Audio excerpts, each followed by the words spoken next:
just happened to be in the area, and I saw Carol out there somewhere. And she said, would you stop in there and see all my friends for a few minutes? And I said, sure, I'd love to. I'm down from Montecito. It's very hot today out there. You all know that. I don't have to tell you about that one. My dogs are running around all over the place. But Stedman's at home, and Gail is out there too somewhere having a good time. So I thought I'd come and visit all of you today. Thank you for having me here, and thank you, Reverend Dr. Mike McMorrow and Virginia, for having me here tonight. Let's start this wonderful show.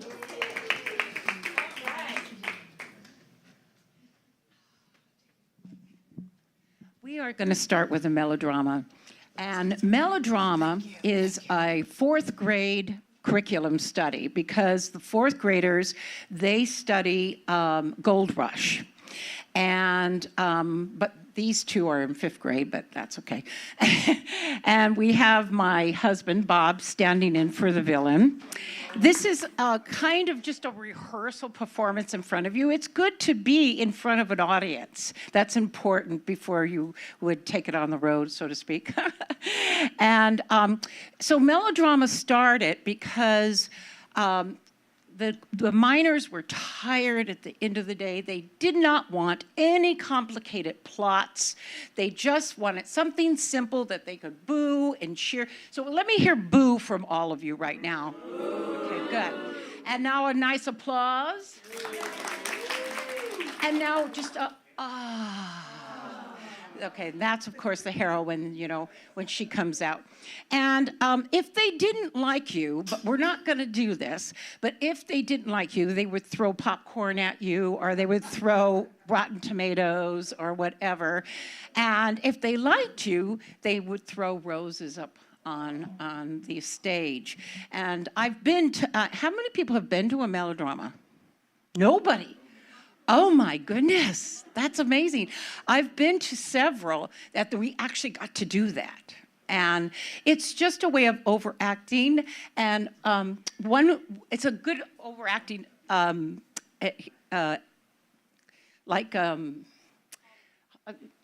it's a good overacting experiment there.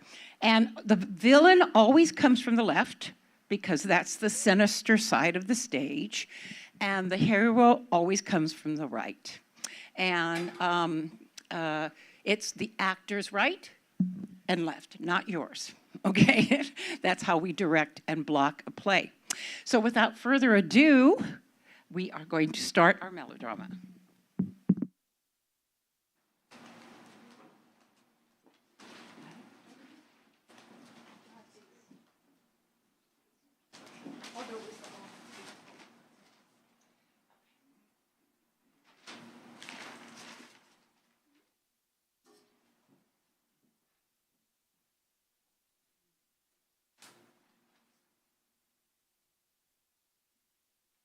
Oh, these bills. Oh, can't pay that one.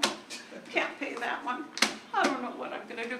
Oh, sweetie, the rent is due.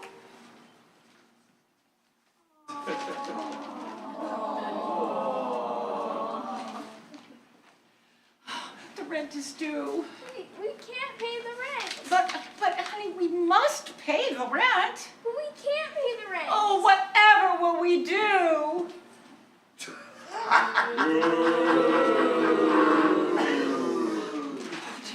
Oh dear. The landlord is here and he come to collect the rent. We can't pay the rent. You must pay the rent. We can't pay the rent. Then you must leave tonight out into the bitter wet cold. No, no, no. We will never, ever, ever leave this farm. But I'm afraid we'll perish in this storm. I'll do anything. Anything? Anything. Well, my house is pretty dirty. I could use a nice maid to clean and cook and take care of things. Oh, no, no, no. Never, never. No? Then, But I'm allergic to dust. then you must leave. Tonight.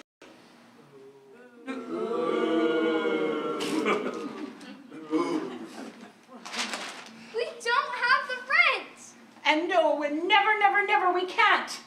Someone has to pay the rent. Stop everything! I shall pay the rent. You shall pay the rent? I shall pay the rent! With what? With this! No! Yes! No! Yes! Huh? You must take the rent. Rats! Rats! Spoiled again! But I'll be back! Be gone! See you next month! You have saved the day. My hero!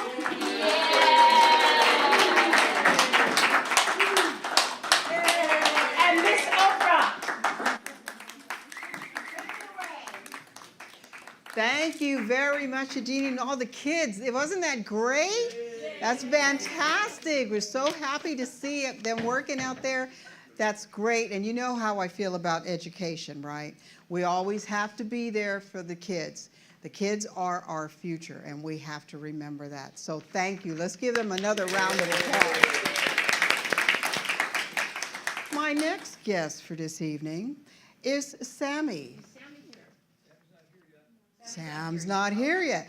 Folks, this is live TV, and this is what happens, okay? And when you don't have your staff, you wing it. This is where you go, okay? I do see Jane is out there. Jane, would you like to come up and show us what you have for this lovely audience? She's going to show us a miracle. You want this one down there? Okay. Sorry. Is this going to be all right sight-wise?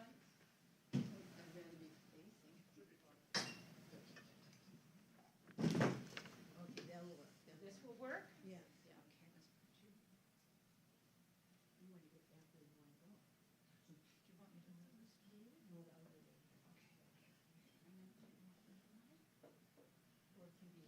Kim put in front of her. Everyone, I would like to present Jane. One quick note. Sorry, I can move. 5 minutes, there will be a yellow light. You'll see it up there, right up here.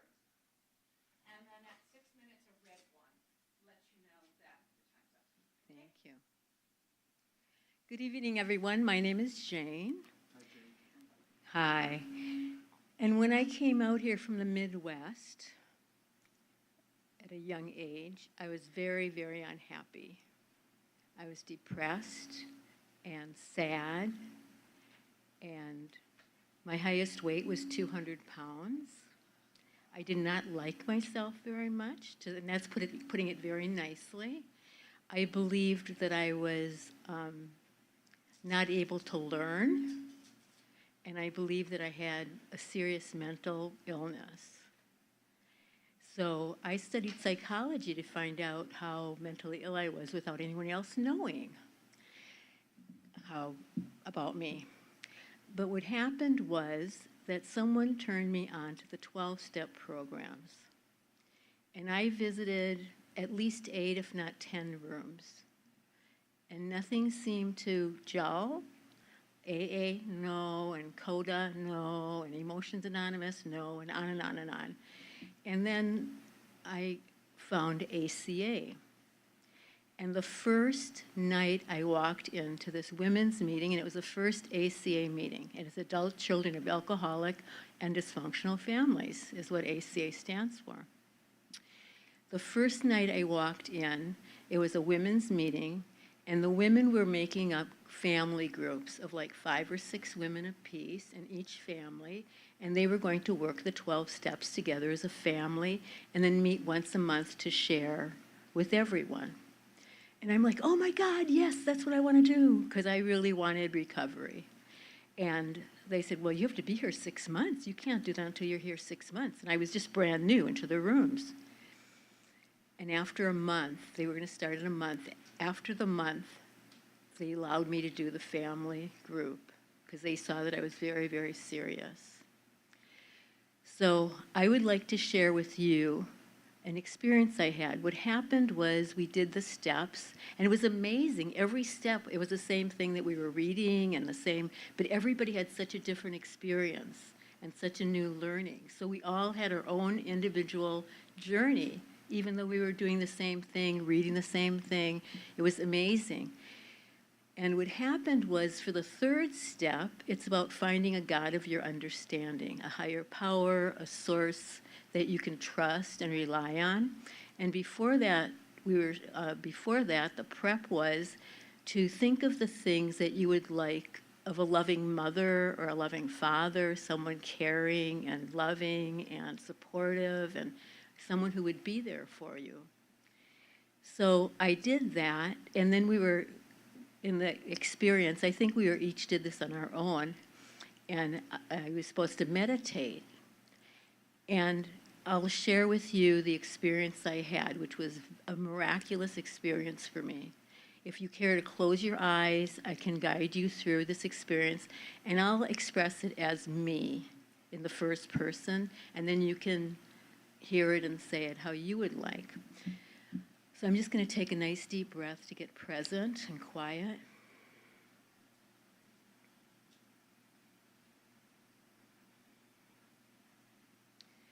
So I found myself in a wooded area. And it was very uncomfortable. It felt cold and dark. And I was afraid to move. I didn't know if I was supposed to try to get out. And if I was supposed to try to get out of this wooded area, I had no idea what direction to go in.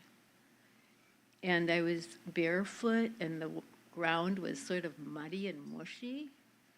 And I thought if I stepped on something, I could be a sharp piece of rock or a glass or a snake. I mean, there were animals all over, like a snake hanging from the tree or whatever, a baby snake.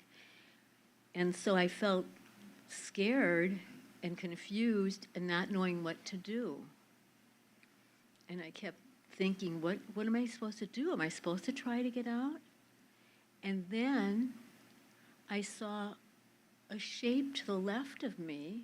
It was like a person, but it was all white light. And I saw that the being seemed to have its hand out to me. And it was like an invitation to me, it felt like, to take that being's hand. And so I did take the being's hand, and they moved gently in the direction that I was facing. They turned, and they were moving in that direction. And I felt safe to step because I knew where the being was leading me was safe. I knew that it was safe to step, and I also knew that I didn't have to figure out what direction to go in because they were leading the way. And I felt a little bit more relaxed and comfortable, and I just felt all I need to do is follow where this being is leading me. And as I did, I started looking around, and I noticed the sun was shining through the leaves. It was beautiful streams of light coming through the trees. And I heard birds singing, beautiful birds singing, and I could hear the rustle of the trees. And it just felt so safe and so wonderful, and I wasn't cold anymore. I could feel warmth. And there was a slight breeze, a beautiful soft breeze caressing my face. And I felt safe, and I didn't have any questions. All I have to do is follow the lead of this sacred being. And so that's what I did. And then I realized in my life, all I ever have to do is reach out and ask for that hand, and that hand is there to guide me anytime I want, anytime I have a question, anytime I don't know what to do or if I'm supposed to do anything. All I have to do is ask, and I get guidance. I used to think that the world was a scary and unsafe place. But with this being guiding me, I'm safe, and I know that everything is okay, and that being is always there for me, All I need to do is ask for guidance. And they're there with their hands stretched out. All I have to do is reach and take their hand.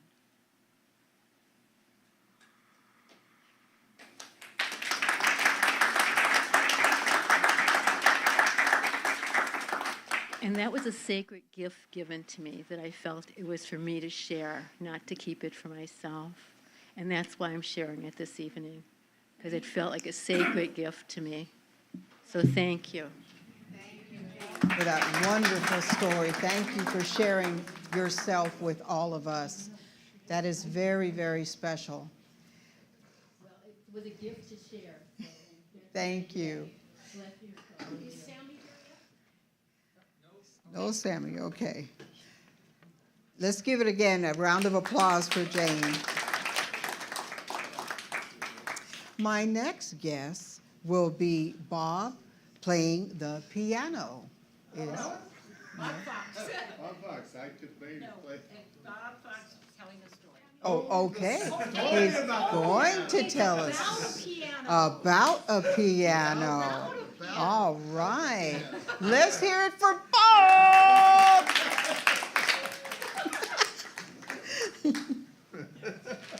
Where's my notes? Quick, where's my notes? Yes, okay. Do you want to, Do I want a the microphone? How about, how's that? Does that work? Nope. Yellow one on the left side. Oh, right there, right there. One on the left side. All the way Far, Bob to the Right, Bob. to the left. Yellow, oh. No, you can leave it in if you want. I'm so. No, it's talking to me. I better let it go. It's like a bird. It's like one of the birds that she was talking about. It's very happy to sing. What I wanted to tell you about was a little short story that happened to me when I was working on a film. Y'all remember La La Land? It was up for Best Picture, it won Best Director, it won Best Actress, a number of things. Well, I didn't work on that one. But I worked on that director's first film, which was Whiplash. Does anybody remember that? Where the jazz drummer who just went crazy? I keep hearing echoes. All right, well, I'm sorry. That was Miles Teller and J.K. Simmons were in that one. And J.K. Simmons won the Academy Award for Best Supporting Actor. And the other Oscars went to Best Film Editing and Best Sound Mixing. And the reason was that they didn't play a soundtrack that all the musicians played along with and pretended to play. They actually, for all those scenes, the musicians were actually playing and watching the conductor and stopping when he wanted them to stop and going when he wanted them to go, like my pencil. But we were getting ready to do the big scene where he actually gets very, very angry and throws the cymbals at his drummer. Just as we started to roll camera, everyone was ready, everybody was out of the way, actors were ready, sound said, speed, camera operator said, rolling, the director says, action, and at that point the piano leg fell through the floor. Because we were on a real live stage that was in the Orpheum Theater, downtown LA. And it was built in 1914. Ooh, sorry about that. Kill the sound man. And I'm singing their praises too. So yes, okay, so it falls through the stage. We're on this, they wanted to have the ambience of the real theater. So we built our music room on the stage. And when the piano went through the floor, they, of course, yelled, cut, and everybody's running around like crazy, and everybody goes running upstairs to deal with the people who ran the place because it's a monument. So you can't just do willy and nilly. And I ran downstairs and got underneath and found a piece of wood, wherever it was, and my screw gun. And I pushed the piano up, the guys lifted it, then I patched the floorboard. It was one single floorboard that broke. Piano leg came down, put it back up, and then I ran upstairs, hoping that when they put the piano back down, it wouldn't come through the floor again. And sure enough, it all worked. But I really have high praise for the sound people on that, and everyone, in fact, because it was a lovely picture to work on, even though it was 115 degrees. Thank you. Let's hear it for Bob. Thank you. See, those are some of the things that happen on set that we can't account for, but we have people such as Bob that jump to the plate and they're right on top of it. Thank you again, Bob. My next guest will be Sammy. She's here.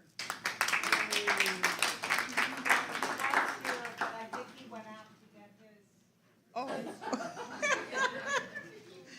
Well, I'm going to tell you a little story. Many, many years ago, I knew a woman that came to this area. It's much like what Jane was saying. She was very, very lost, and she didn't know what she was going to do with her life. And she had 3 children to take care of. And as she tried to figure out what she was going to do with her life, she went around and she knocked on door to door, trying to find a job so that she could support her children. They lived on the beach in Oxnard, where she would teach her children how to read and do their schoolwork. But every day, continuously knocking on door, one day somebody gave her a job. She knocked on other doors and asked for an apartment, and one day she got an apartment. That lady worked her way up, and then she found Center for Spiritual Living. Churches such as this. And it's because of all of you and the people that are in this room that people like her can survive. And I thank you. Sammy! We are ready.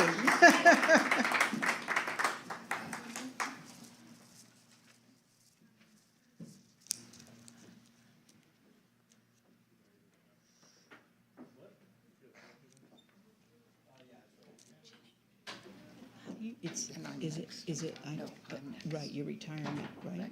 Okay, is this Lyle? Lyle and? I'm introducing them. Oh, okay.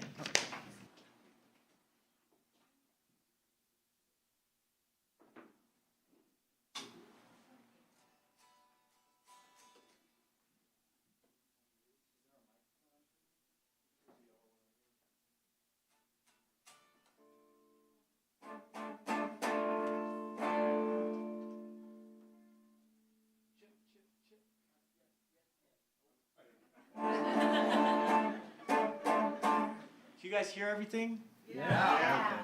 Okay. Yeah, so everybody, my name is Sammy Edgar, and I know you've seen me around here meditating and listening, but I also like to play the guitar. So there's the spiritual side, and then there's the rock and roll side. You know? It's all exactly. No, I really do think music is spiritual. So I think like my first spiritual experiences had to do with music. So if anything, that was kind of the start. So I write songs every once in a while. I play in a band every once in a while. And this is a song I wrote called Keep On Moving. And it's kind of, it's about me and, sticking to my path. And even though it's hard sometimes, and I hope you can relate to that too. Check, check, check, check, check. Should I raise it?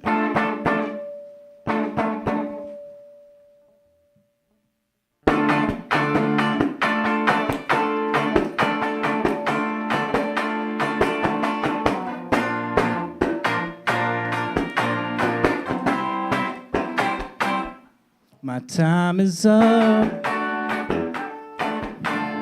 I need a way out, marching along the lonely road. Lost our hope, dark inside, but the moon and the stars are lighting up the night.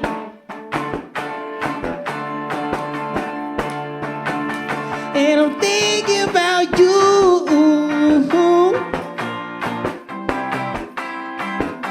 Gotta keep on moving, keep on moving. No, it's hard, babe, but we're so hard, yeah. Keep on moving, darling. Keep on moving,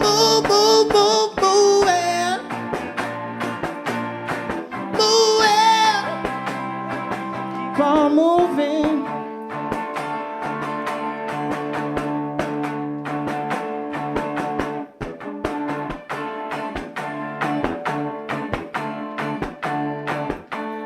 No turning back.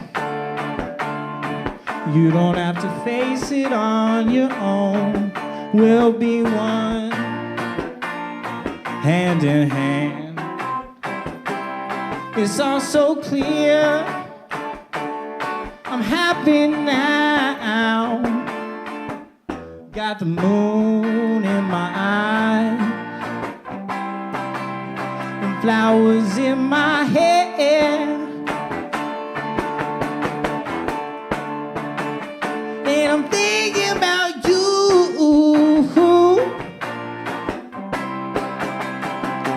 Gotta keep on moving, keep on moving, moving.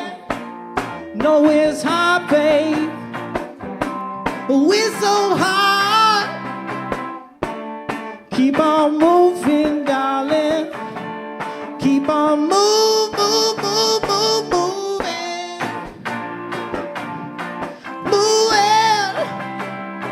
Keep on moving.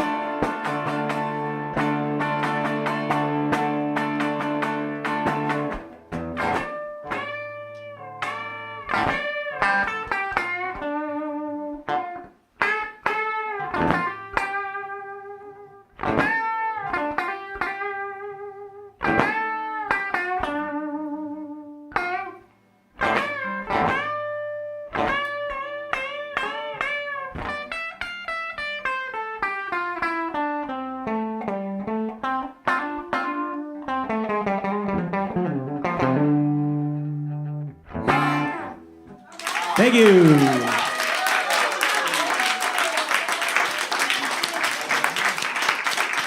Wow, that was fantastic. Sammy, thank you so much. That's fantastic. You know, I have seen him here before, and you just light up with the music. That is so right. Thank you, Sammy. There's a lot of great musicians around here, so you gotta step it up. For sure, for sure. Thank you so much for sharing that with us. My next guest is going to be Jenny Fox, and she has some about retirement that she would like to speak to us about.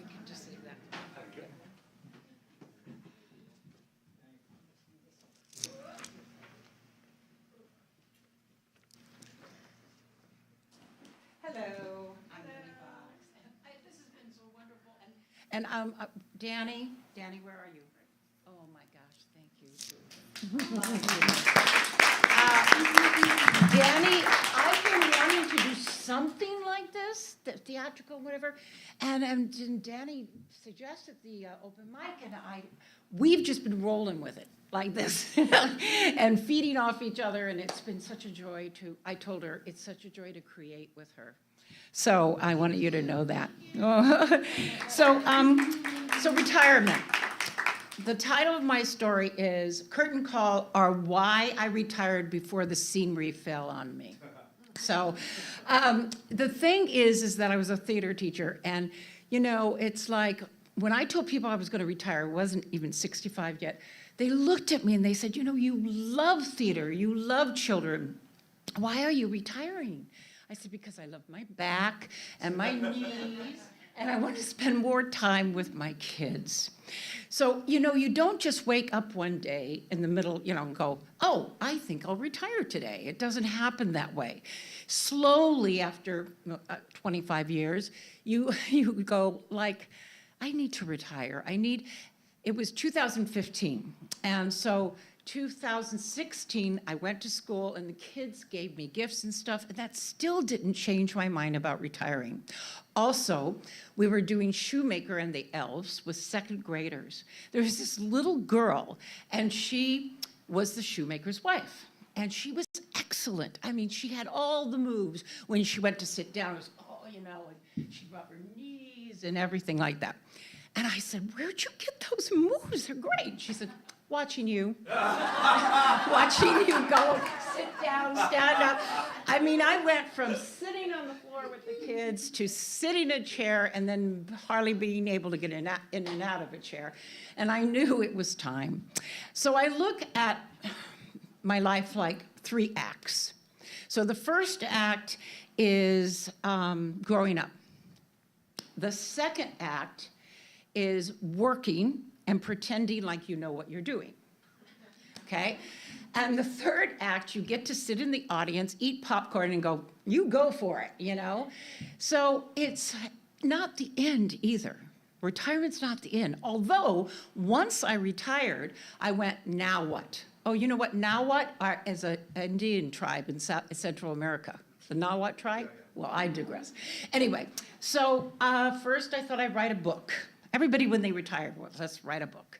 And it's in the computer, and that's where it probably will stay. Then I was going to be a tour guide at Malibu Creek for the kids. And then I really had to sit myself down and say, what do you want? And I wanted community, and I wanted to dive more into my spirituality. And here I am. And with as a community, and I am a practitioner now and still taking classes and learning more and more. So I thank you all, and I thank you all for being here. Jenny,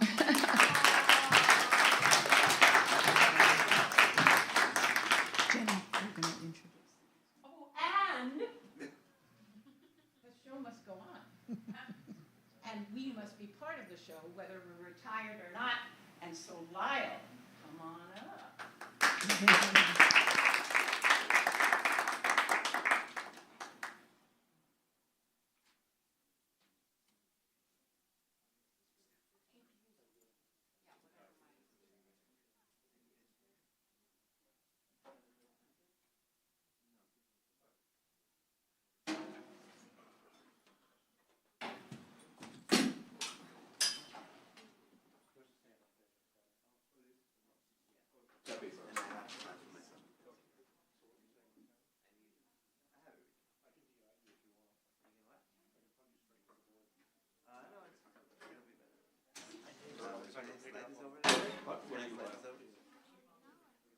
Actually, you probably strike it.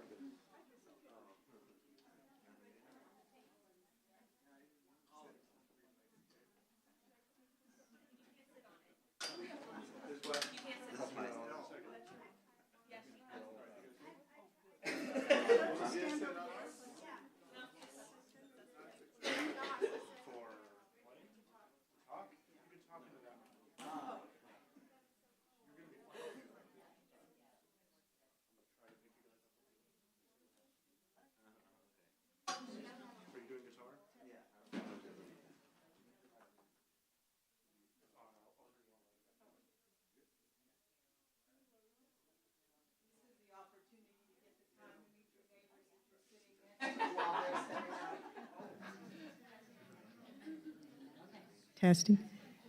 Good evening, everybody. I'm very excited to be here tonight to share with all of you something that I have so much passion for, the violin. Well, I've wanted to play the violin for a long time, but I used to work in the film industry, and I worked many, many hours, and I never really had the time to devote to the violin, so I just But then 6 years ago, I retired, and I found that I had time to play the violin. Well, about 12 years ago, I started to study guitar, and I was in a guitar orchestra with the American Guitar Society, and I met a guy that we became fast friends, Pepe. And one day I volunteered at a concert where they were doing a fundraiser, and they had an orchestra up on the stage, and Pepe was up there with his violin, and I had no idea he played violin. So I texted him and I said, do you give lessons? He said, yes. So 6 years ago, I started studying violin with Pepe.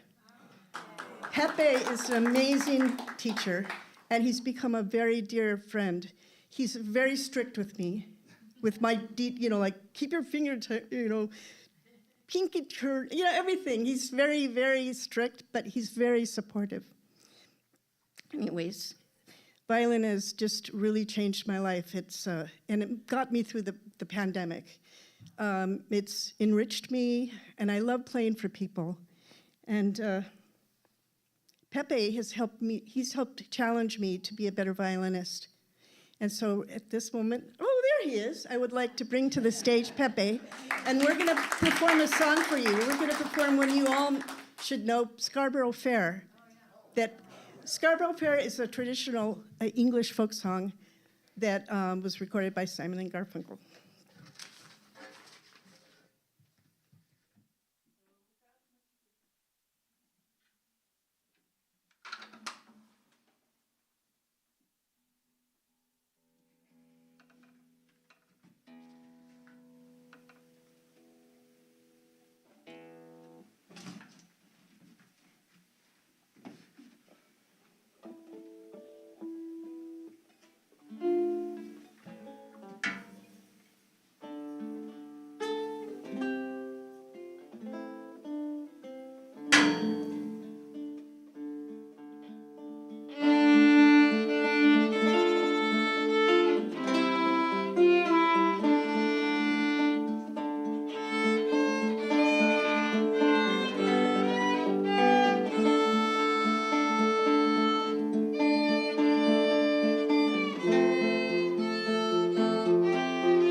Thank you, everybody.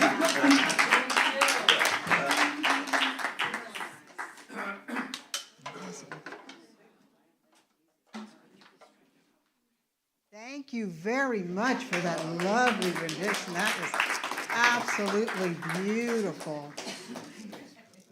We touch each other through our music, through the friendships, through the kindness. Everything that we do in life, we are a passion to someone else, whether we know it or not. I find that working with all the different actors and singers and dancers and everybody that I work with and people, and Fortune 500 people as well, they all have one thing in common, and that is the spirit of the heart. And I know that everybody here has the same, and for all of you, it's wonderful, and I thank you. So give it up again, please, for that wonderful rendition. That was great. And for all the performers so far this evening, thank you so much for being here. Our next guest is going to be David G. David, come on up. I'm actually going to use this because I brought notes, because I'm 71 years old, and I can't remember yesterday. So full disclosure, I've known Ginny since I was 15 years old, and I was roommates with Bob in college, so long history there. But anyway, I'm David Glazer. I'm a volunteer at Paws for Life Canine Rescue. It's located in Mission Hills, right up here, very close, over that way, I think, right by the Mission. I'm going to share my thoughts about volunteerism, and also I want to give you a little insight into what goes on every day at our shelter.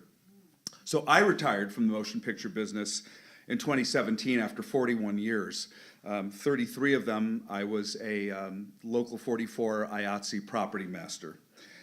But volunteering with dogs is the best job I've ever had, and I do it for free. And why? Why do I do it for free? Because volunteering is the act of giving my time, energy, and my skills to serve others without expecting anything in return. Globally, volunteerism doesn't require anything but time. Places like our shelter could not operate without our volunteers working and supporting the staff. So there are endless ways to volunteer. There are endless ways to volunteer for every age and every skill level. You know, you can work at hospitals, schools, libraries, churches, synagogues. I encourage everyone to experience it, even if it's just for an hour, or like some of our core volunteers at the center. Some of them come in 5 days a week and work 6 hours a day. They're retired. You know, I don't expect anything in return when I'm volunteering, but I get back as much as I give. So through volunteering, I've made a whole new group of friends that I never would have made. They're from all different walks of life. They're different religions, different political beliefs, different ages, from teens up to my age and over. So, you know, we all share one common goal when we show up. We work together to help these dogs deal with the fear, anxiety, and stress that they're experiencing in the shelter. Some of them are retired. Some people work full-time. Some are students. But they carve out some time from their day to give to others. I also get that unconditional love that only dogs give. So what is Paws for Life? Paws for Life is a private, nonprofit, no-kill shelter. So what does it mean if a shelter's called no-kill? No-kill is a rule of thumb that is used by shelters across the country. First and most importantly, we don't euthanize dogs for lack of space.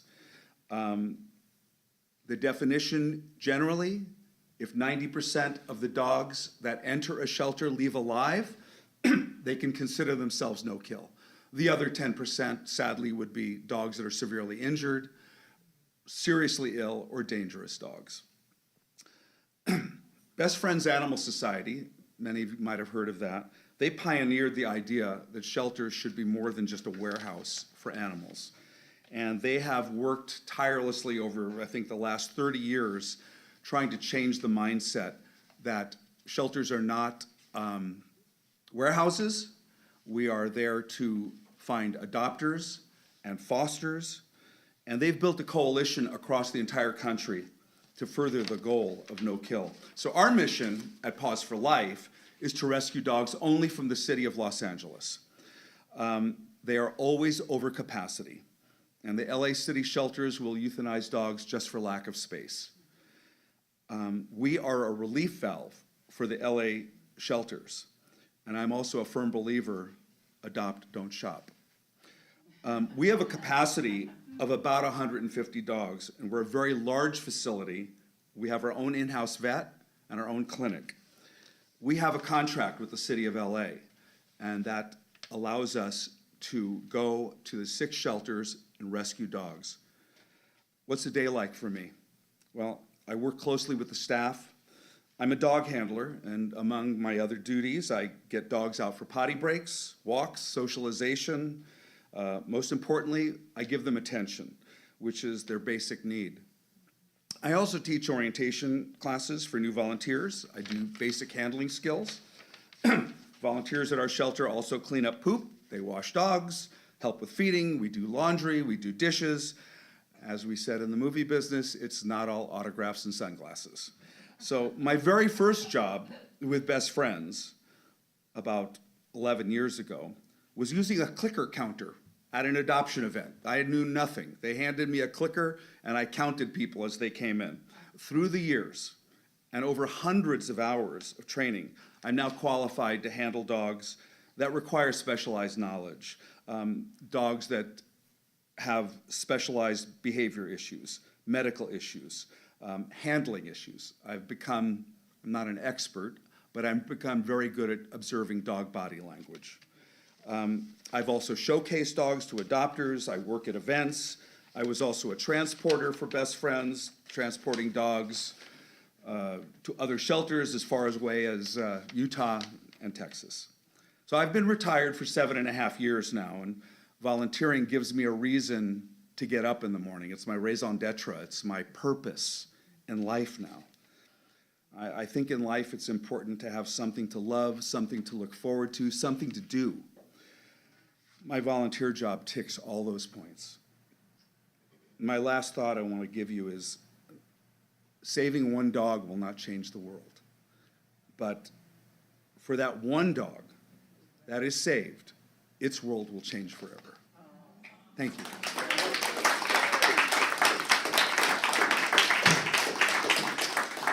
So I have a couple questions, David, because you know I have 8 dogs, right? I couldn't stop at just one. I had to have 8. Now, during the recent events in LA, what has happened to most of the dogs and so forth, the animals that... LA City took a lot of the dogs. We also got some fire dogs at our shelter. LA City asked us to take care of them because we take care of dogs from LA City. So we did have a number of fire dogs that stayed with us until their families could get their homes.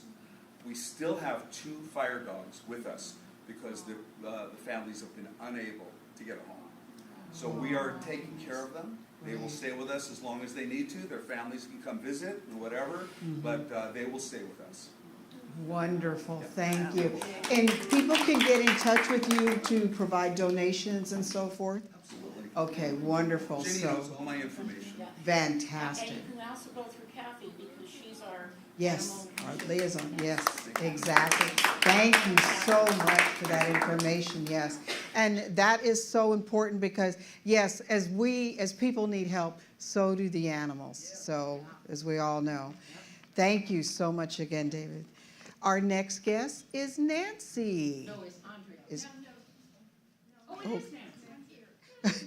Okay, Miss Nancy, let's hear it for Nancy.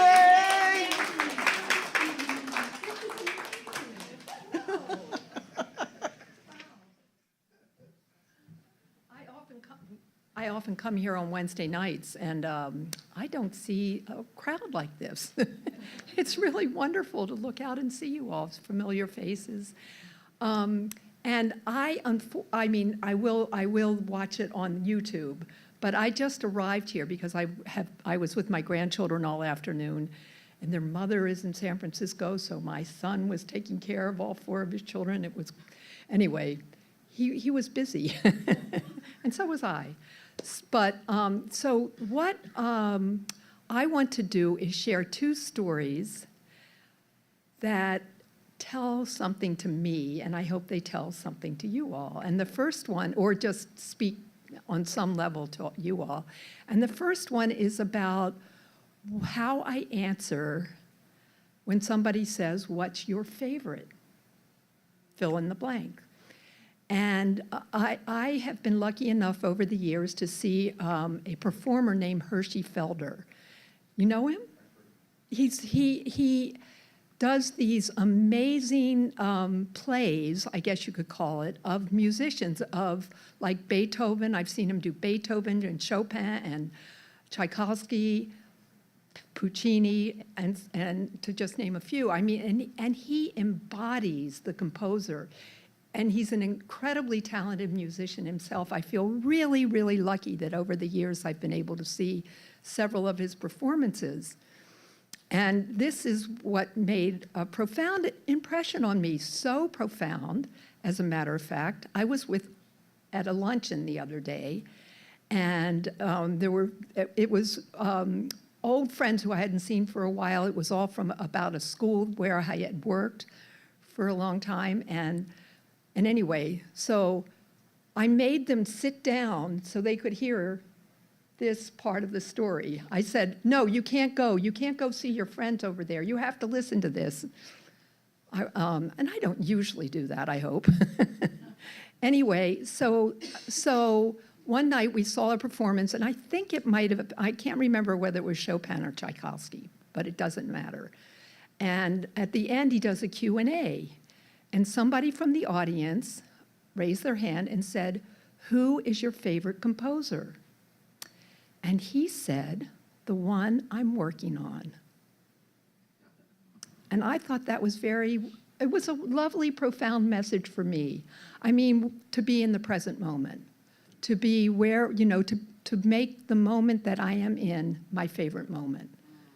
Anyway, so that's the first story. And the second story is that we really and truly create our own experience. And that, this is a story about a wild and crazy friend of mine who I have known since the 8th grade.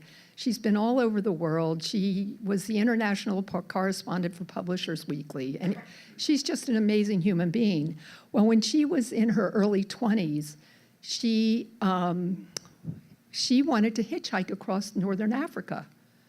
And she found a guy to hitchhike across northern Africa with her. And like I said, she was young. She was in her early 20s. And so they did, and she said she would get in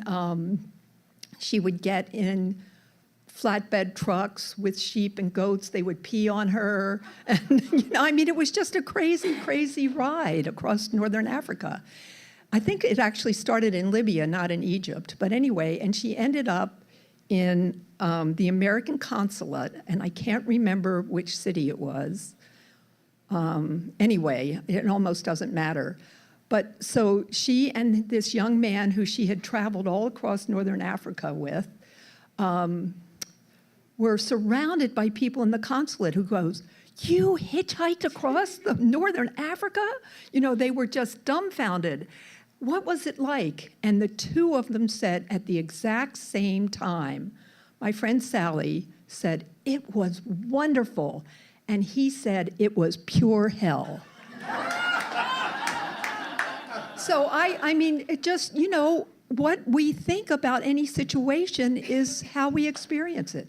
And that was really a lesson for me. And that's the two stories I wanted to share with you. So thank you. Thank you, Nancy, for sharing that with us. That brings to mind what I have been told, that you are what you believe. And I truly do. I do believe that. We are what we believe. We are what we think. Whatever moment you're in and you decide to put yourself in that moment, if you think it's bad or good or whatever, that's what you are. Because at that moment, that's where you're placing yourself. But we all have choices to change that. So it's up to us to be able to go ahead and make those moves and make that step. My next guest is Andrea and Chloe, two of my favorite ladies. This mic, Ian, thank you. Yes. Hi, everybody. I'm Andrea. And I mentioned to Ginny about 10 days ago that I was working on a poem, and then time got away from me, and I never finished it, and I missed the deadline. But somebody backed out tonight due to circumstances. So Ginny said, hey, can you fill in? So I finished the poem. And it's about an experience I had with a health opportunity, and this is called a poem. When they told me it was cancer, I thought, you must be crazy. As I look back on it now, it's all a little hazy, but the one thing I remember, my faith was really strong. I knew that if I stayed in truth, nothing could go wrong. It felt a bit unreal, a little like a dream. I didn't do it by myself. I had a mighty team. And so I did what they all told me. I followed what they said, lost all my hair, a body part, and spent some time in bed. But I never asked, why me? I knew there would be gifts. And as I think about it now, I'm amazed at all the shifts in consciousness that led me to a place where I could be in gratitude for everything which led me to be free. I'm free to say, no, thank you. I'm not up to doing that. And yes, please, I could use some help. Cancer taught me that. So yes, a dark night of the soul can actually be great when shift takes place in consciousness to a more expanded state. A state of knowing all is well, no matter how it seems. When I'm awake to life itself, releasing all those dreams of separation and confusion, thoughts of I'm too fat. Now I finally know the truth. Cancer taught me that. Thank you.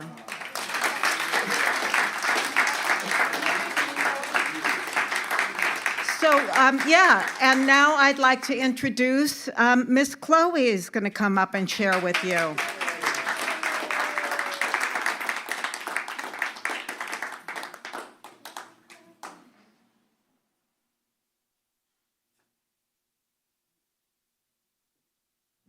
Don't usually be in the front, but it's good to see everybody on here tonight. I definitely am thankful for this church to come to. Without this church, I know we have a big support team, no matter what I'm feeling. And having a house that I'm very close to, and having a family. And of course, like, even though I was a teen, I at first came, this is my first story, so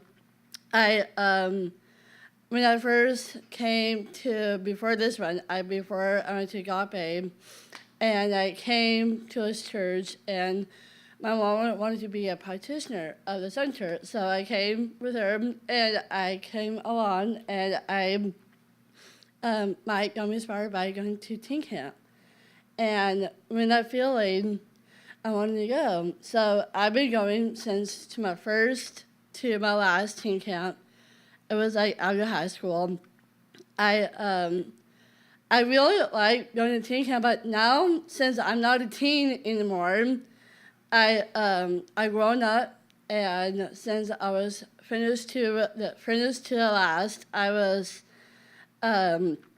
without the support of my family, but not just that, my sisters. And I have a lot of things I'm really grateful for, is like having a roof over my head and having somebody I can always talk to. And I know I don't want to name anybody out, but I always like, even though it's been a lot of fun going to David's house, like every time, like on Thursdays after I talked to my therapist, and she was trying to help me with some thoughts, and afterwards I go and spend my day for like a couple of hours, have dinner, chat for a little bit, and I am super thankful that and then of course another thought that I was with Jeannie with her things. I wanted to help with her drama theater, so I helped and I volunteered my time as well. And I like acting because I've been acting for like 17 years. I'm in the same acting class for a long time, so I've been coming to this church, and it feels like I have open arms. And since then, I don't know if you guys know, but some of you guys know, my dad passed, and we did a big service of this church, and having my family, friends came out and support, and since then, I feel a lot better, more calmer, and all those prayers and thoughts really helped me a lot. And I'm going to share that. Chloe, thank you. And she's such a sweetheart. She is such a sweetheart. Yeah, we love Chloe. We actually love Chloe. Let's give a big hand for Oprah.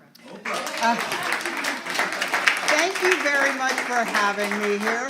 Now I'll just take my drive back to Mendocino, Wait a minute, But, though. You have something to give out. you know, I always have something to give out.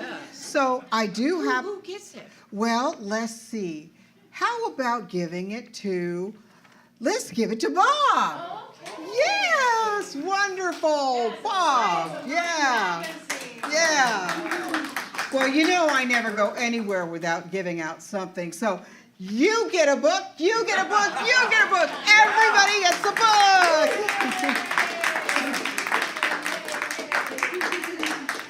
I want to thank Reverend Dr. Mike McMorrow for allowing me to be here this evening. I want to thank Jenny Fox for inviting me, and for Danny, for everybody that has put something in to make this night a success. You are all the success. Give yourselves a pat on the back because you deserve it. I'm Carol Woodall. I'm known as Oprah Double Take. Thank you for allowing me to be here.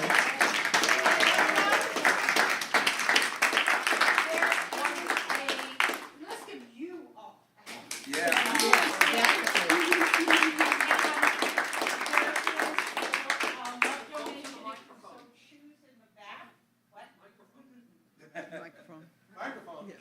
There is a love donation basket on the table out front, and we have Salam's cheesecake and goodies. And did we get coffee? No cheesecake. No cheesecake. Desserts. We have desserts. Do we have coffee too? Yeah, and coffee in Sparks Hall. Okay? Thank you.